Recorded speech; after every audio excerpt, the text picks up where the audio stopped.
Good morning, everyone. This is Sam or Sloth or the Subgap or the COVID-19 account or whatever you want to call me.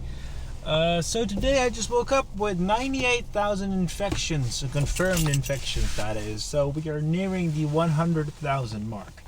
You know what else is 100,000? The amount of people that will be going to Comic-Con in Seattle. Seattle is one of the main areas where COVID-19 or the coronavirus is a really, really big problem.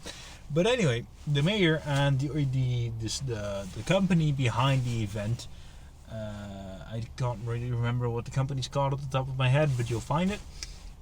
They have decided to not cancel Comic-Con 2020 in Seattle, which is kind of scary because that's 100,000 people, and with COVID-19, correct me if I'm wrong, but with COVID-19 being a airborne disease rather than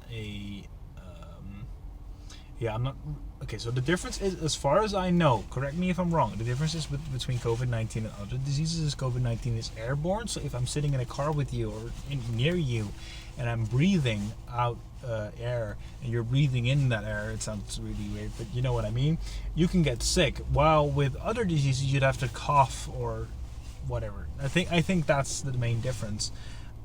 But I'm not sure.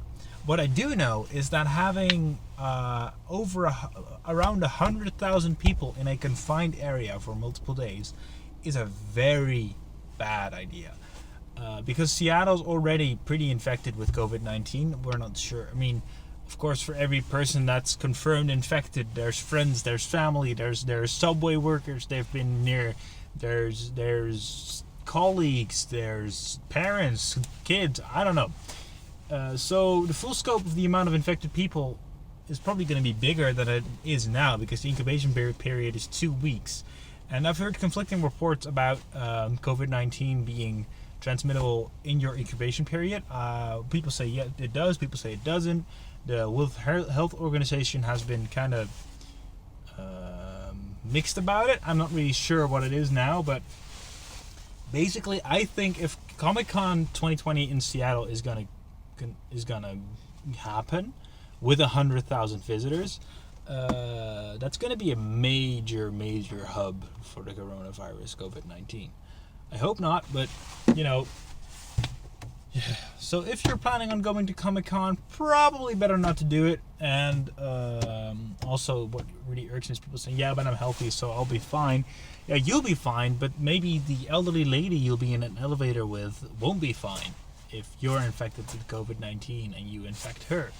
That's kind of the thing. You got to look out for the weaker people with weaker people with weaker immune systems, and elderly people and sick people who have other diseases they're suffering from. Because for a very healthy person, COVID-19 probably won't be that much of an issue. But I mean, you're sick as a dog, but it won't kill you. As where people with asthma, with immune system problems, with like elderly people, weaker people in general, I'm saying elderly people, you know what I mean, people with a weaker immune system, they'll be at risk, and you'll basically be contributing to that risk by going to Comic-Con. So that's my thoughts on this. Let me know if you guys have any questions. Again, I'm not an expert on any of this. I just run an account. I try to be as factual as possible, or I try to get my shit right before I tweet it. Sometimes I tweet out something that turns out to be fake or turns out to be wrong. I do correct it when I can, but sometimes stuff just slips through the cracks, or something gets tweeted by an account I looked to as being a solid source, but it's